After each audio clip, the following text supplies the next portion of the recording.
Assalamualaikum warahmatullahi wabarakatuh. Alhamdulillahirabbil alamin wa bihi nasta'inu ala umuri dunya waddin. Wassalatu wassalamu ala sayyidina wa habibina wa syafi'ina wa maulana Muhammadin sallallahu alaihi wasallam wa ala alihi wa sahbihi ajma'in amma ba'du.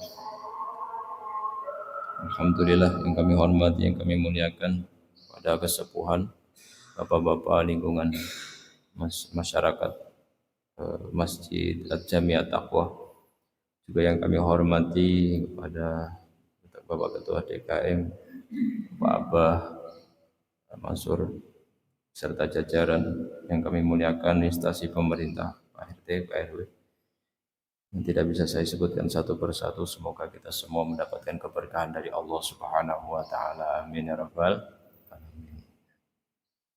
Dan sebelum kita lanjut, mari kita sama-sama mengirim suratul Fatihah untuk jamaah kita yang kemarin meninggal, Bapak Haji Agus nih.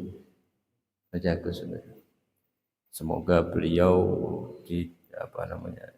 dipadangaken kubure, semoga beliau diselamatkan di akhirat, semoga beliau tenang di sisi Allah Subhanahu wa taala. Amin ya rabbal alamin. Dosa-dosanya diampuni dan juga amal ibadahnya diterima oleh Allah. Ila hadiniyah wa ala kunniyatin sholihah, khususan Al-Fatihah. A'udzu billahi minasyaitonir rajim. Bismillahirrahmanirrahim. Alhamdulillahirabbil alamin arrahmanir rahim maliki yaumiddin. Iyyaka na'budu wa iyyaka nasta'in ihdinas siratal mustaqim. Shiratal ladzina an'amta 'alaihim ghairil maghdubi 'alaihim waladdallin. Baik, bismillahirrahmanirrahim. Qala an-nabiy sallallahu alaihi wasallam, salah satu nafarin yudhilluhumullahu tahta zilli arsyihi yawma la zilla illa zilluh. Kata Rasulullah sallallahu alaihi wasallam bersabda, bahasa Jawanya keten Pak. Bahasa Jawanya kayak gini. Salah satu nafarin utawi telu sakai pantan, yudhilluhumullahu bakal ngaub-ngaubi hum ing salasah Allahu sinten Gusti Allah tahta zilli ing dalem sore aub-aub arsyihi arsy Allah yaumala zilla di hari atau ing dalem dinane ora ana aub-aub iku mujud illa zilluhu angin opo aub-aube Allah. Bahasa Indonesia ngene. Ada tiga golongan. Ada tiga, bukan tarani sing terjemah kita memakan gitu. Ada tiga golongan, yang mana tiga golongan ini nantinya akan mendapat aub-aube Allah, akan mendapat apa naungan, ya soal kepanasan kon ya, naungannya Allah di hari di mana tidak ada naungan sama sekali, yaitu adalah di hari kiamat, yang tidak ada naungan selain adalah naungannya Allah. Kalau di dunia kita kepanasan bisa masuk rumah jadinya adem. Kalau di dunia kita lelah, kita kehausan, kita kepanasan, ya ada gubuk akhirnya kita berteduh.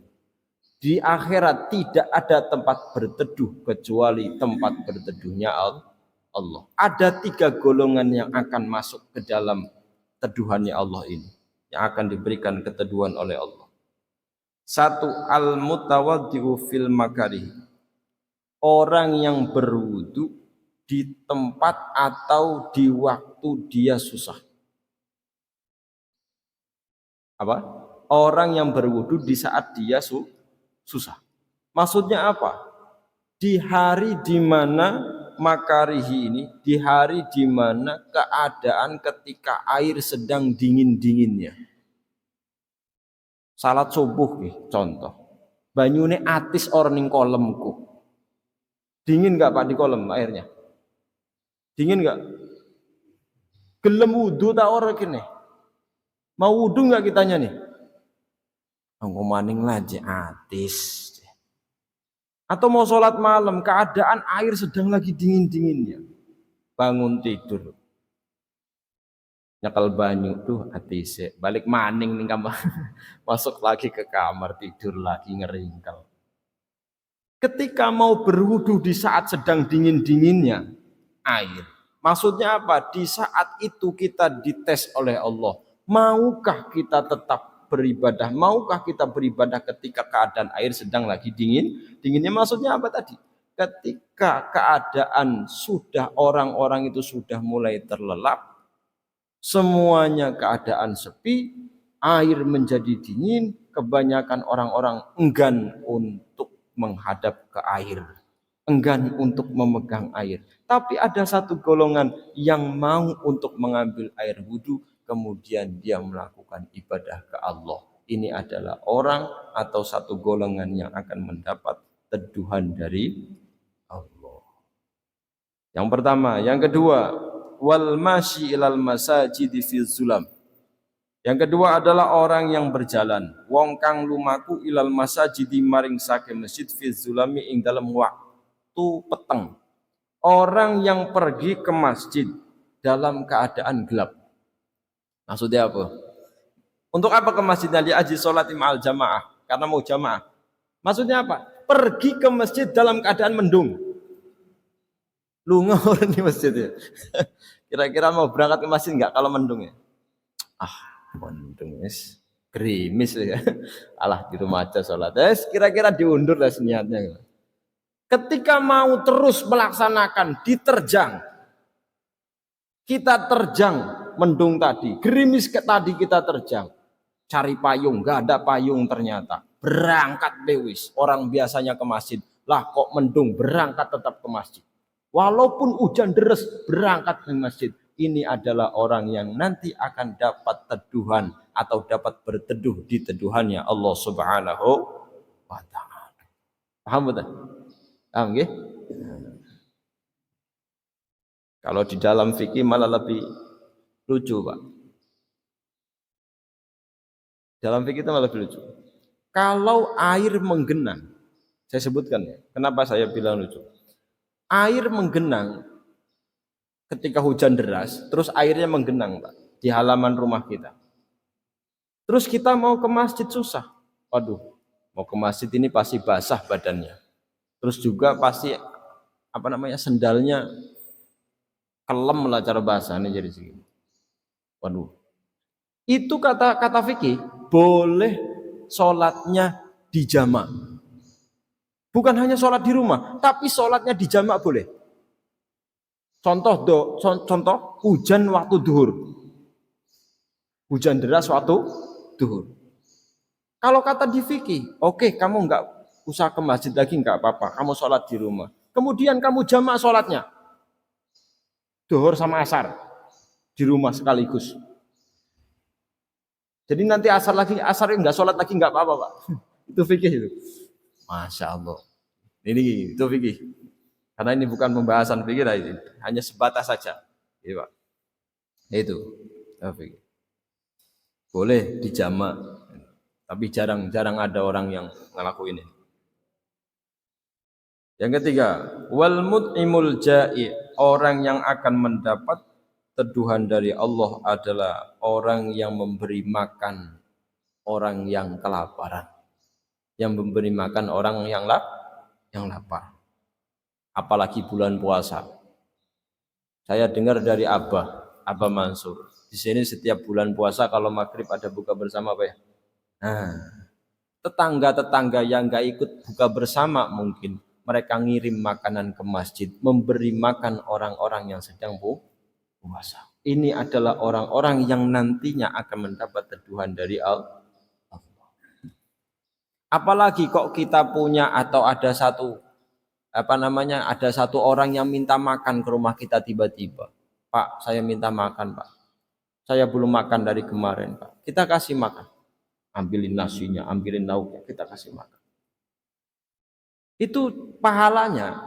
Waman ahyaha faka'annama ahyan nasa jami'an. Barang siapa yang memberi makan seseorang, maka dia seperti memberi makan seluruh manusia. Makanya sekarang itu banyak lembaga-lembaga yang menggratiskan sekolah, menggratiskan biaya, menggratiskan makan. Yang penting mau belajar. Masalah makan urusan saya. Masalah makan urusan saya. Pokoknya kamu belajar. Karena tadi barang siapa yang memberi makan orang lain memberi makan orang lain, seperti dia maka dia seperti memberi makan seluruh manusia, menghidupkan seluruh manusia. Makanya saya emang nggak kaget, Pak. Ada lembaga yang menggratiskan sekolahnya.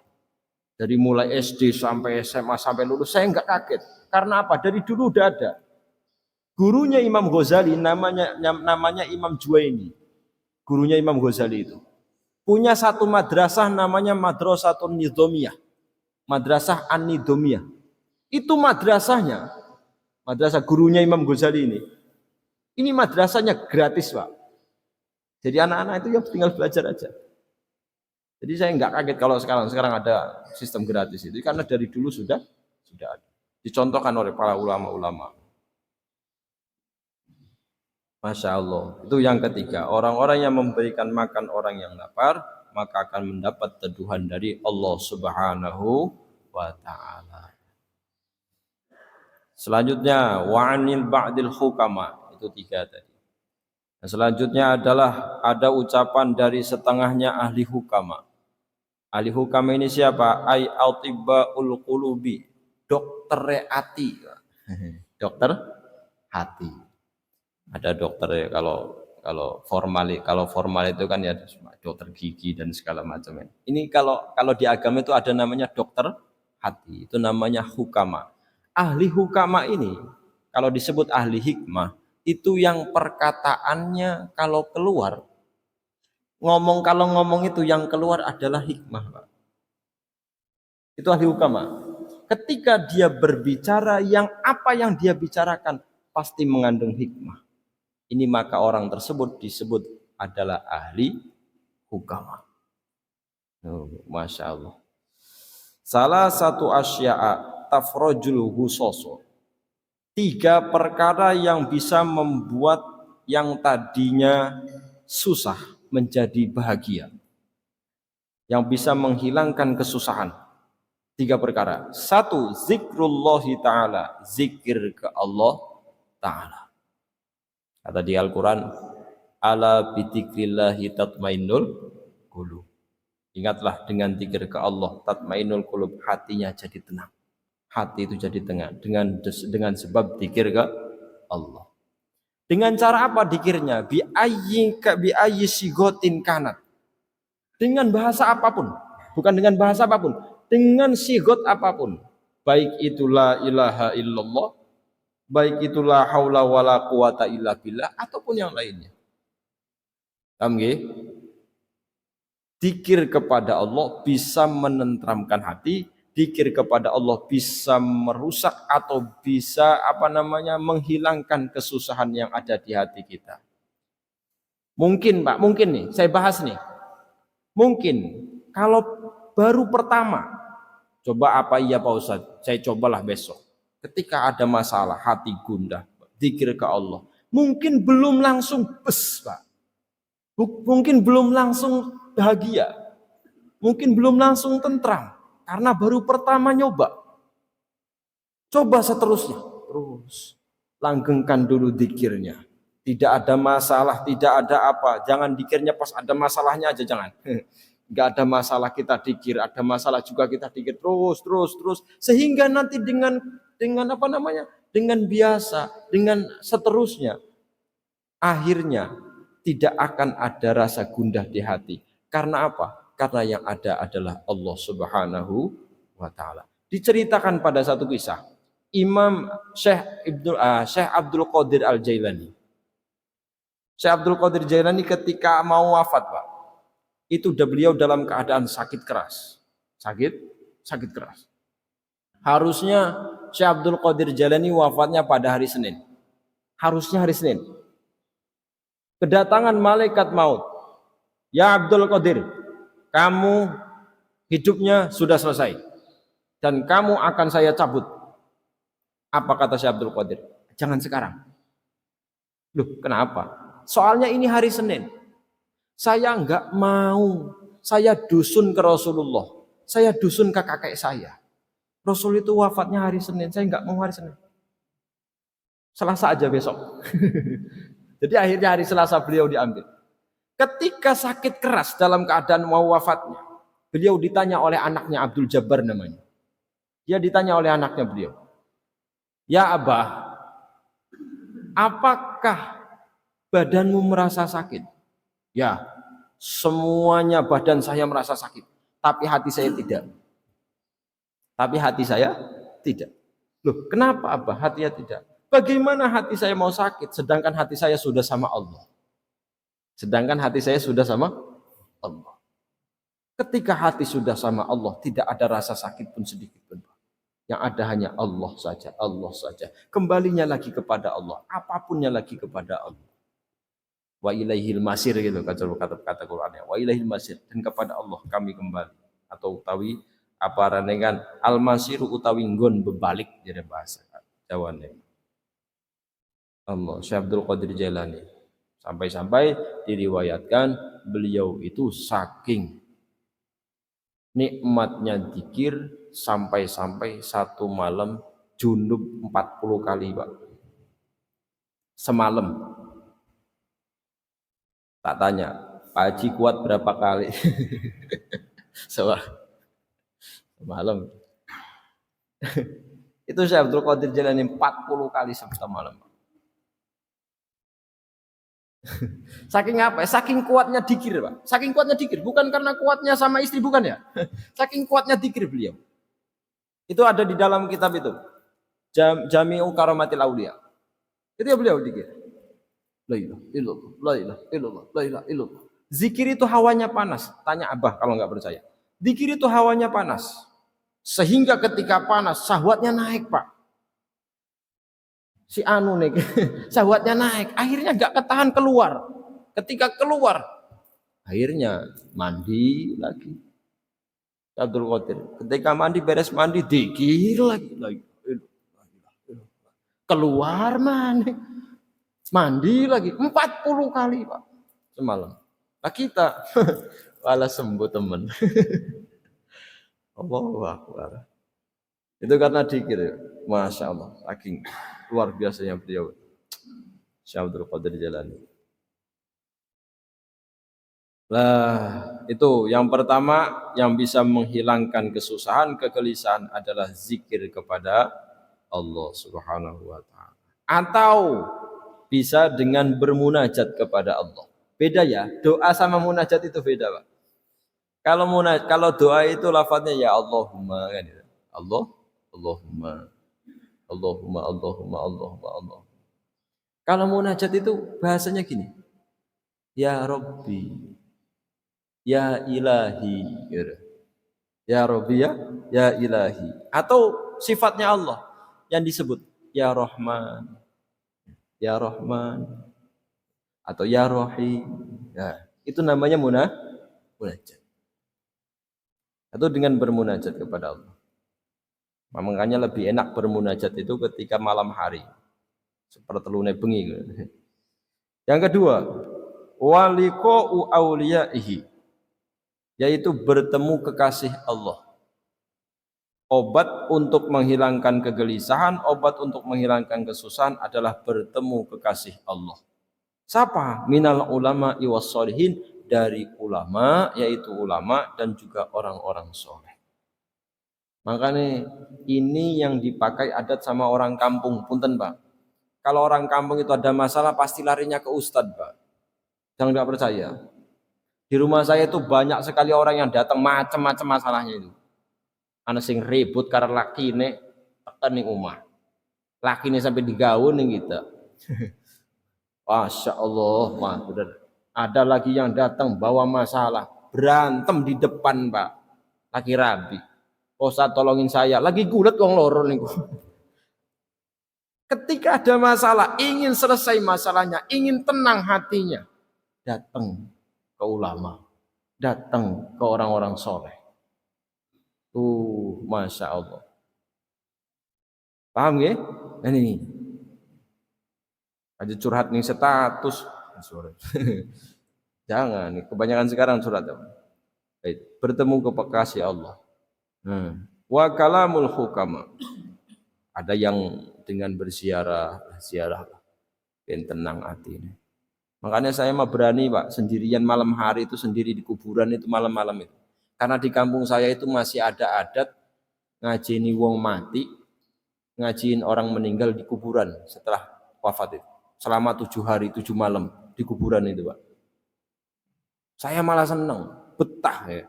Di makam itu di kuburan itu betah. Wadem enak. Makanya apa? Betahnya kenapa? Betah berteman dengan orang yang mati itu betah saya Pak. Karena apa? Enggak berisik Pak. Gitu, enggak berisik. Coba berteman sama orang hidup. Wah, salah satu cerita utang. Yang ini cerita mumet das. Coba sama orang meninggal. Wah, tenang ya. Enggak ada yang nyaur-nyaur utang, enggak ada yang apa namanya curhat-curhat mengingat gimana-gimana enggak. Jadi tenang bawaannya. Nah ini. Wa kalamil hukama, dan juga yang ketiga obat kegelisahan adalah mendengarkan kalamnya orang-orang yang ahli hikmah, yaitu adalah orang-orang yang ketika berkata yang keluar dari perkataannya adalah selalu hikmah. Biasanya ahli hukama ini enggak banyak ngomong orangnya, meneng, sekali ngomong les. Pernah nemuin orang enggak ya? Pernah nemuin orang kayak gini enggak? Orangnya jarang ngomong, tapi ketika sekali ngomong langsung tak ke hati. Pernah nggak? Nah itu ahli hukama itu. Walaupun tampangnya beda, walaupun ya BT karyawan cekono, walaupun, tapi ini nih yang namanya ahli hikmah. Jarang berbicara, jarang ngomong, tapi sekalinya ngomong, ini nanti hukama, ciri-cirinya. Ay alladzi yadullu alal khairi dunya wal akhirah, yaitu orang-orang yang menunjukkan kepada kebaikan kedua-dua akhirat, kebaikan akhirat dan dunia. Bismillahirrahmanirrahim. Selanjutnya Anil Hasanil Basri. Diriwayatkan dari Hasan Basri radhiyallahu anhu, wa huwa min akabirit tabi'in. Beliau adalah ulama besar dari golongan tabi'in. Menurut satu riwayat, beliau ini muridnya Sayyidina Ali. Masih murid Sayyidina Ali. Karena ulama tabi'in itu ulama yang masih bertemu dengan sahabat, tapi enggak bertemu dengan kanjeng Nabi. Man la adabalah ma'allahi ta'ala wa ma'al khalqi la ilmalah. Barang siapa yang tidak ada adabnya kepada Allah dan kepada makhluk, la ilmalah, dia pun tidak ada ilmunya. Maka dia tidak memiliki ilmu, tidak punya ilmu. Ulangi. Barang siapa yang tidak memiliki adab kepada Allah dan kepada makhluk, maka dia tidak memiliki ilmu. Maksudnya apa? Gini maksudnya. Ciri-ciri orang yang tidak memiliki adab kepada Allah, yaitu adalah dia tidak memiliki ilmu yang biasa dia lakukan setiap harinya. Dia tidak memiliki amaliyah yang biasa dia lakukan setiap harinya. Ini ciri-ciri orang yang nggak punya adab sama Allah sama makhluk. Jangan nggak percaya Pak. Makanya apa Mansur? Makanya sholat jenazah itu Pak. Sholat jenazah itu hukumnya fardu kifayah. Apa fardu kifayah? Kalau misalnya di satu desa itu, di satu kampung itu nggak ada yang nyolatin, dosa semua satu kampung itu. Kan gitu? Kalau ada yang nyolatin maka gugurlah semuanya. Ini karena seperti ini. Ini pernah kejadian. Di kampung kakek saya itu pernah kejadian Pak. Ada orang meninggal nggak ada yang nyolatin. Repot ini urusannya. Kenapa nggak mau nyolatin masyarakatnya? Alasannya cuma satu. Orangnya nggak pernah ke masjid. Orangnya nggak pernah ke masjid. Makanya wong-wong sini masjid balas dendam kayaknya. Setelah salatir di masjid. Paham betul? Orangnya nggak pernah ke masjid sehingga ketika mati nggak dibawa ke masjid, nggak ada yang mau nyolatin Pak. Akhirnya kakek saya almarhum kakek saya itu ngebangunin bapak saya. Ayo bangun. Ada apa Pak? Ayo nyolatin orang meninggal. Nggak ada yang nyolatin. ternyata cuma benar berdua. Kakek saya sama bapak saya nyolatin itu. Masya Allah. Coba kalau kakek saya sama bapak saya nggak mau nyolatin juga. Ayo sekampung dosa kabeh urusanan. Allahu Akbar. Ini nih, sempat kejadian. Maka orang yang tidak memiliki adab kepada Allah dan juga kepada makhluk, dia maka tidak memiliki ilmu yang bisa dia kerjakan, yang bisa dia amalkan setiap harinya. Yang kedua, waman la sabarolah la dinalah. Barang siapa yang tidak memiliki sabar, maka tidak ada agama di dirinya. Ulangi, waman la sabarolah. Barang siapa yang tidak memiliki sabar, la dinalah, maka dia tidak memiliki agama. Cara bahasanya sabarnya setipis tisu. Jadi kata sekarang sabar setipis. Orang yang tidak memiliki sabar berarti tidak memiliki agama. Maksudnya apa? Sabar ini ada 3 kategorinya. 1, sabar dalam melakukan taat. Apa? Sabar dalam melakukan taat. Bapak-bapak duduk di sini 1 jam sambil nungguin matahari terbit. Sabar orang mancing ini. Kadang hati sudah gelisah. Silit wis tepos, wis macem-macem. Mata masih ngantuk. Sabar kita mau melakukannya, duduk kita di sini. Ini namanya sabar dalam melakukan taat. Makanya saya salut, makanya saya salut sama At-Taqwa ini, jamaahnya Pak Haji. Karena apa? Sudah tua-tua kayak gini, mau bacaan sholatnya yang panjang-panjang. Saya mikir, orang jemper Pak. Masya Allah, luar biasa. Orang kamu saya itu mana yang cepet baik. Ini luar biasa. Seneng saya. Mau tanya? Wajib. Mau tanya apa? Gimana? Oh enggak. Oh nanti aja. Nah itu. Yang pertama sabar melakukan taat. Yang kedua sabar terkena musibah. Yang seperti biasa. Sabar terkena musibah. Yang namanya sabar lagi.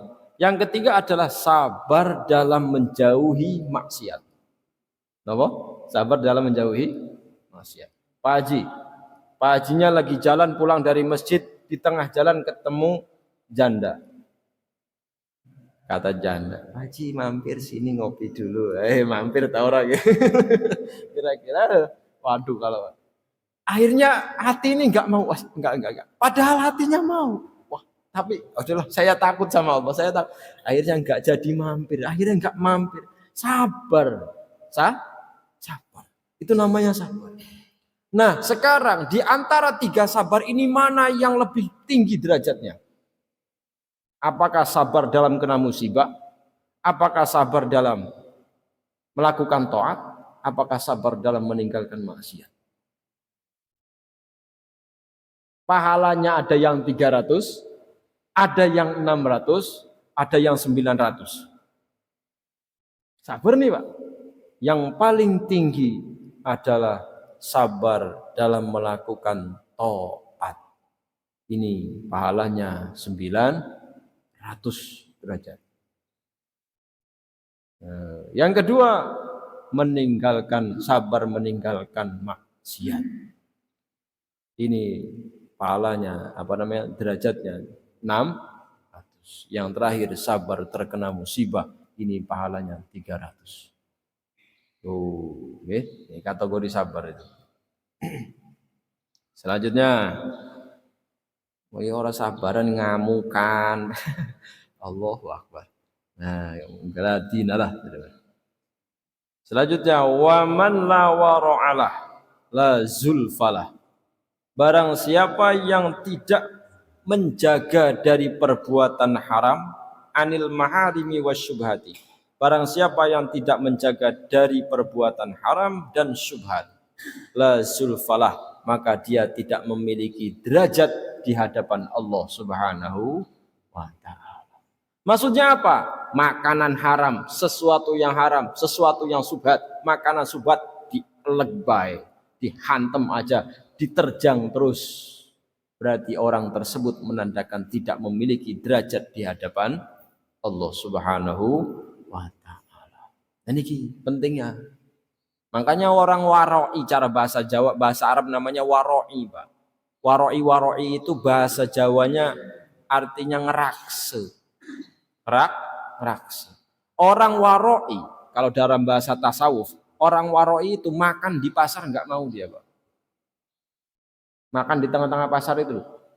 Kalau ke pasar itu ada yang jual makan terus makan di situ nggak mau orang waroi itu.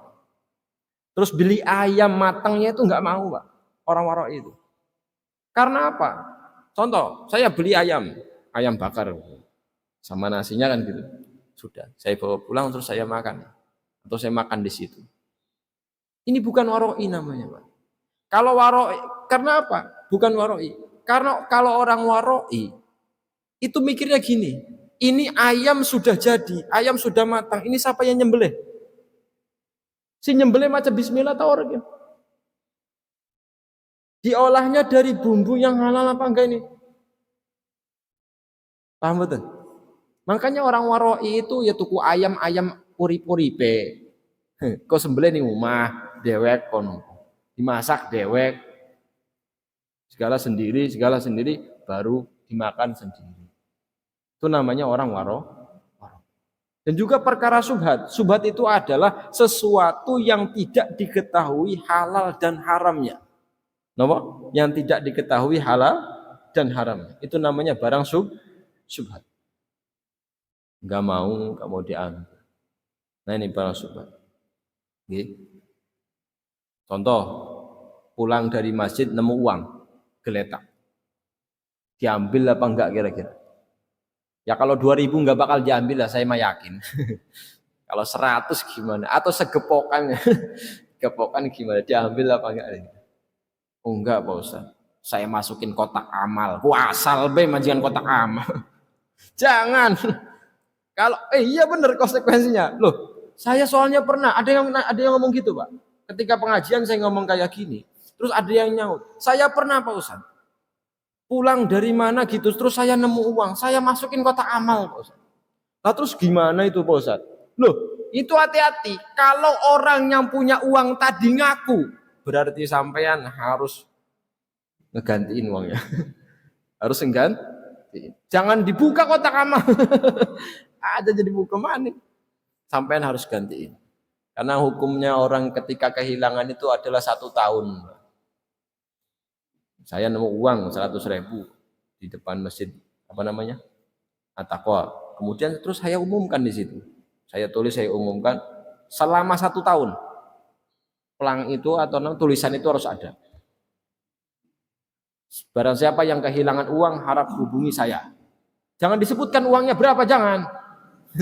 Bahaya pada ngaku bakal kabeh. Jangan disebutkan uangnya. Nah, gitu. Gitu ya. Caranya. Itu kalau menurut fikih. Nah, orang yang warai, orang yang menjaga dari sesuatu yang haram dan syubhat. Kalau mampu kita menjaga dari sesuatu yang haram dan syubhat, maka kita akan punya derajat di sisi Allah Subhanahu wa taala. Baik, segitu saja, sekian saja kami persilahkan kepada Bapak-bapak ada yang mau bertanya. Aturan. Kalau ya ada istilah sabar itu ada batasnya. Ini ada 2 ulama yang dua-duanya ini saya gandrungin ulama ini. Jadi satu ulama ngomong gini, sabar itu kalau sabar ada batasnya berarti orang itu enggak sabar. Kalau sabar ada batasnya berarti orang itu tidak sabar. Guru saya yang satu lagi ngomong, sabar itu memang ada batasnya. Karena apa? Ini menunjukkan bahwasanya kita adalah manusia. Manusia itu memiliki batas. Paham betul? Manusia itu memiliki batas. Nah, jadi mangga Pak Haji mau milih yang mana satu enggak apa-apa, yang kedua ya enggak masalah. Karena dua-duanya ya. Jadi terus bagaimana cara yang untuk menghindari bentrokan? Ini adalah salah satu doanya Rasulullah yang tidak diijabah oleh Allah. Ketika Rasulullah mendoakan umatnya di Masjid Ijabah. Tahu Masjid Ijabah, Pak? Masjid Ijabah itu enggak jauh dari Madinah. Dari Masjid Madinah itu enggak jauh. Makanya nanti kalau ada yang mau berangkat haji, nanti di Madinah itu ada namanya satu masjid, namanya Masjid Ijabah. Itu enggak ramai sama orang, enggak ramai, sepi. Nah, di Masjid Ijabah itu Rasulullah ngedoa di dalam masjid itu untuk umatnya. Satu, Rasulullah ngedoa minta supaya umatnya tidak ada yang kelaparan. Tidak ada kelaparan. Makanya melarat-melaratnya uang pasti mangan lah. Pasti makan. Ini diijabah sama Allah. Tapi ada satu doa yang enggak diijabah sama Allah, yaitu Rasulullah minta agar umatnya tidak berselisih, agar umatnya enggak ribut, agar umatnya enggak bentrokan. Ini enggak diijabah sama Allah. Makanya sampai sekarang pun ada perkumpulan di mana-mana. Bahkan yang kemarinnya demo di Jakarta kan, sing demo wong Islam, sing di demo ga wong Islam. Paham gak? Yang perang-perang enggak perang sekarang itu mah jelas itu bukan. Dulu rebutan minyak atau segala macam itu jelas-jelas orang Islam. Jadi memang hal seperti itu adanya sehingga kita itu dalam kata sabar untuk menghadapi demikian itu bukan sabar, tapi menahan diri. Menahan diri. Dengan cara apa menahan dirinya? Bukan dengan cara sabar, bukan. Ditahan dirinya. Diatur emosinya, ditahan dirinya, diolah hatinya. Karena intinya adalah di pengolahan hati. Ketika hati kita mampu untuk menerima, mampu untuk menerima apapun yang ada, inilah namanya hati yang bijaksana, sehingga kita sendiri mampu mendapat nilai plus, dapat bisa menahan diri sendiri. Ini perlu latihan, gak bisa langsung. Saya yakin gak bisa langsung, apalagi orangnya latar belakangnya marahan. Diledek sedikit marah. Itu untuk diledek sedikit biar gak marah, itu latihannya lama. Karena harus ada kebiasaan, terus dilatih, terus menjadi lebih baik, Ini adalah dari pengolahan hati sehingga kita mampu untuk menahan diri. Paham gak? Itu lebih spesifiknya ke menahan diri, bukan ke sabar. Nah, makanya kalau orang Arab kalau berantem itu sobar, istighfar. Bahkan suruh wudu. Makanya kalau ada orang marah itu suruh wudu, Pak. Rasulullah kayak gitu. Kalau ngelihat ada orang marah ya suruh wudu. Ya kira-kira kalau ada orang marah di daerah kita, di PCI kan wong ngamuk kan wudu gelem. Atau kita berani wudu ya enggak apa-apa. Pokoknya intinya gitu. Orang yang terdekat. Nah, kita menahan diri. Nah, sehingga ketika menahan diri kita satu mendapat nilai plus dalam arti kata sabar segala macam. Terkadang awas Pak, terkadang ini tetap namanya sabar juga tetap namanya sabar. Terkadang jangankan sama orang lain, sama istri sendiri Pak. Gitu. Emosi. Maka kalau kata Imam Ghazali di dalam kitabnya itu Minhajul Abidin ngomong, man sobaro ala lisanin nisa min imtihanil aulia. Ahadun min imtihanil aulia. Barang siapa yang sabar terhadap mulutnya perempuan, maka dia berhak menjadi seorang wali, karena wali adalah salah satu cobaannya adalah terhadap mulutnya perempuan. Sabar sing sabar ning cangkeme rabine kaki ngomong. Rabine marah, nggih. Ya enggak apa-apa. Anu lagi kira-kira. Sabar ning cangkeme wong. Waduh. Sabar ning cangkeme. Iya. Nah, jadi wali wong. Masih enggak percaya, saya ceritakan. Ada salah satu syekh namanya Syekh Abdurrahman. Syekh Abdurrahman itu pekerjaannya, Pak Punten. Syekh Abdurrahman ini pekerjaannya tukang cari kayu. Ulama besar yang tukang cari kayu, Pak. Cari kayu ning alas, Pak. Jadi sing men weringin kan masih akeh alas kan. Nah, cari alas, cari kayu bakar. Keluar dari hutan, itu kayu bakar siapa yang bawa? Macan, Pak. Sopo? Macan yang bawa. Bukan Syekh Abdurrahman yang bawa. Macan yang bawa kayu bakarnya. Setiap hari kayak gitu. Beliau berangkat sendiri, pulang-pulang sama macan. Macannya bawa kayu bakar. Sangar lagi kiai iki. Umat kan macam-macam kiai. Oh, macan. itu masyarakat pada ngintip. Masya Allah, kiai. Punya ajian apa, itu punya ilmu apa. Sampai macan itu nurut, Pak. Nurut sama kiai tersebut. Satu waktu, tiba-tiba beliau keluar dari hutan. Beliau bawa sendiri kayu bakarnya, Pak. Set, apa nih? Macannya orang melu, macannya. Bawa sendiri kayu. Penasaran masyarakat, ditanyalah. Ya Syekh, kemana macan yang biasa sama Syekh? Yang biasa membawa kayu bakar? Apa kata Syekh? Dulu macan itu mah karena sayanya masih karena istri sayanya masih hidup. Karena istri sayanya masih hidup, sekarang mah makan macannya nggak ikut sama saya karena istri saya sudah mati. Sekarang saya nikah lagi sama istri yang nurut. Bengen marah kita bengen mah galak. Kita nih sabar. Jadi macan gak nurut sing galakku. Macan yang galak itu bisa nurut dengan sebab sabar terhadap istri yang galak.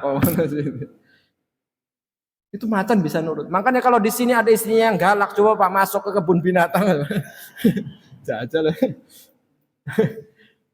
Oh, Masya Allah. Nah sekarang istri saya sudah meninggal, saya nikah lagi, istri saya nurut sama saya, nggak galak, makanya macannya pergi.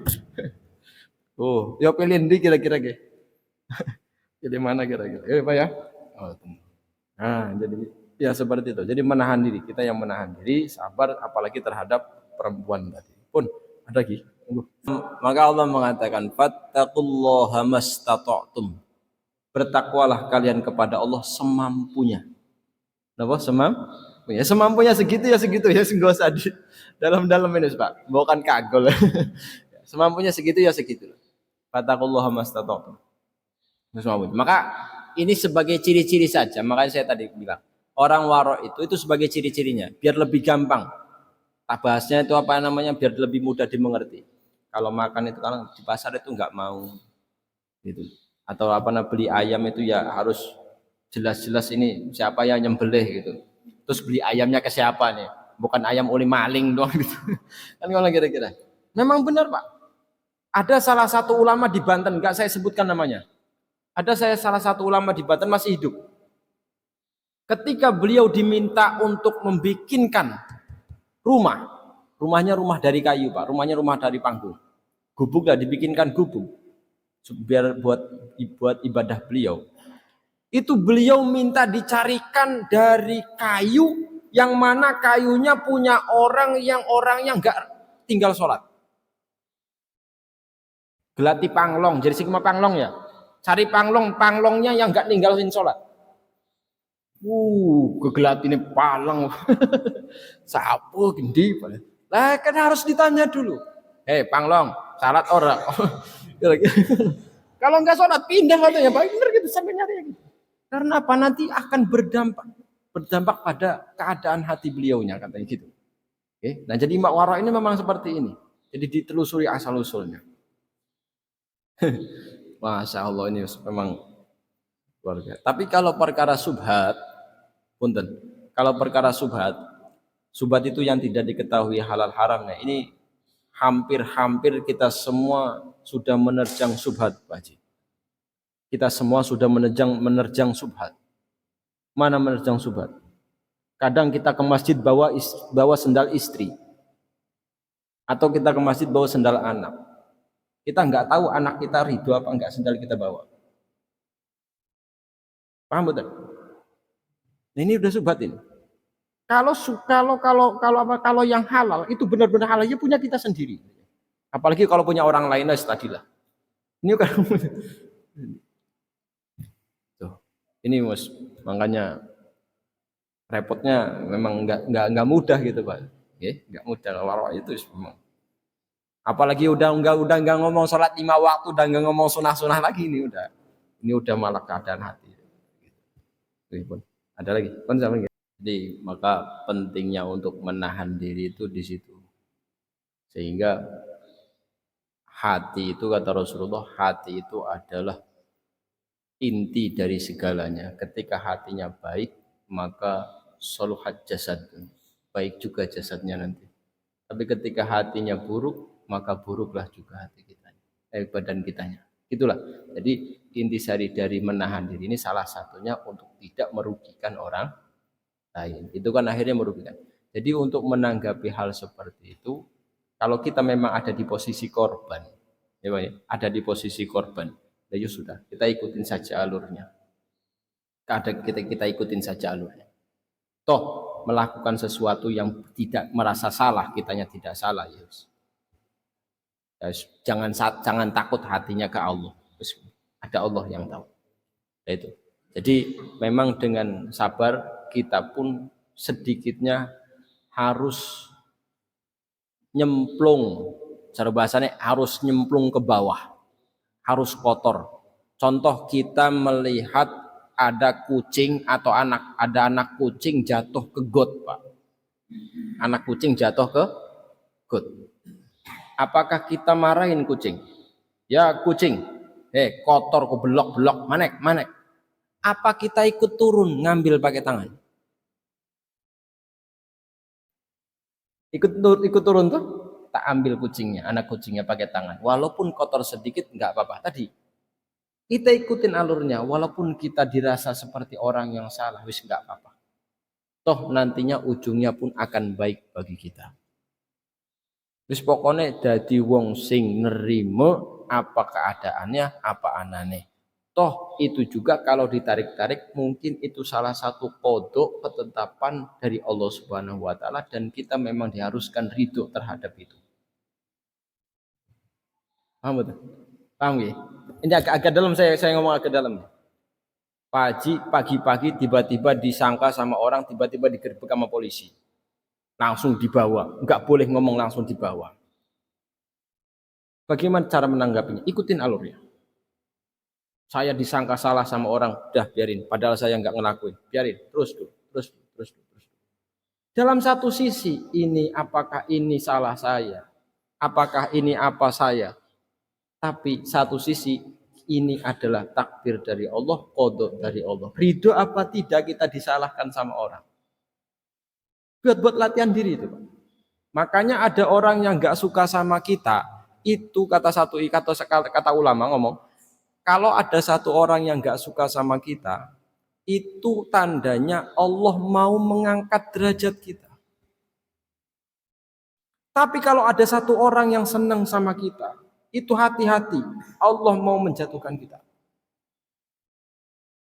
Ulangi.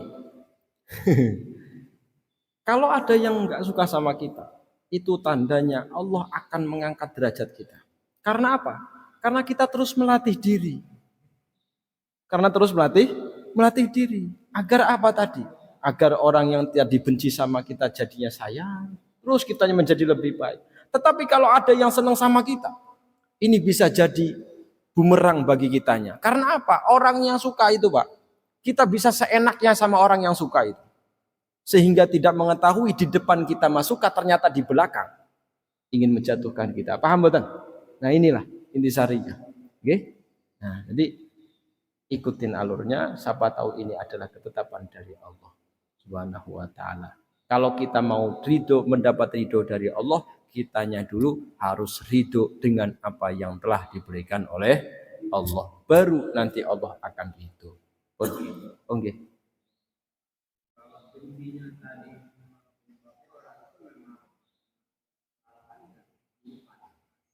Bencinya. Ya. Bencinya melakukan keburukan. Sekarang apakah bencinya ke orangnya? Apa benci ke perbuatannya? Beda. Benci ke orang nggak boleh, Pak. Agama pun melarang. Kalau kita benci ke orangnya, ke orangnya. Kalau kita benci ke perbuatannya nggak masalah. Paham nggih? Karena mau bagaimanapun perbuatan jelek lah contohnya gitu. Nah, harus kita benci. Tapi kalau ke orangnya nggak boleh. Karena apa? Itu adalah makhluk Allah. Sama-sama makhluk Allah. Kalau kita benci sama orangnya, berarti kita benci sama Allah yang membuat orang tersebut. Ini makanya agak kalau ditereterin lebih dalam sekali. Jadi boleh kita membenci seseorang yang melakukan keburukan asalkan bukan membenci orangnya, tapi membenci kelakuannya. Toh siapa tahu ke depan orang tersebut akan berubah dan melakukan kebaikan. Nggih boten? Setuju boten? Sayyidina Umar kurang kejam bagaimana sama Rasulullah, sampai-sampai ingin menghunuskan pedangnya, ingin membunuh Rasulullah. Jadi khalifah, masya Allah, ya. Khulafaur Rasyidin. Ayo, apa maning? Sama maning kan? Allahu Akbar. Nah, jadi gini, ketika kita menanggapi, ketika kita menghadapi orang yang berburuk, orang yang melakukan keburukan, jangan dulu kita mengklaim bahwasanya dia adalah neraka. Jangan. Karena selama kita masih hidup, disitulah masih ada perubahan. Paham ya? Nah, kecuali nanti sudah meninggal, baru itu diceritakan ketika orang sudah sekarat, lagi sekarat itu terbuka semua nanti tempatnya, nanti di mana, di situnya ada siapa, ya segala macam lah itu. Assalamualaikum ya akhi ya ukhti. Assalamualaikum ya akhi ya ukhti.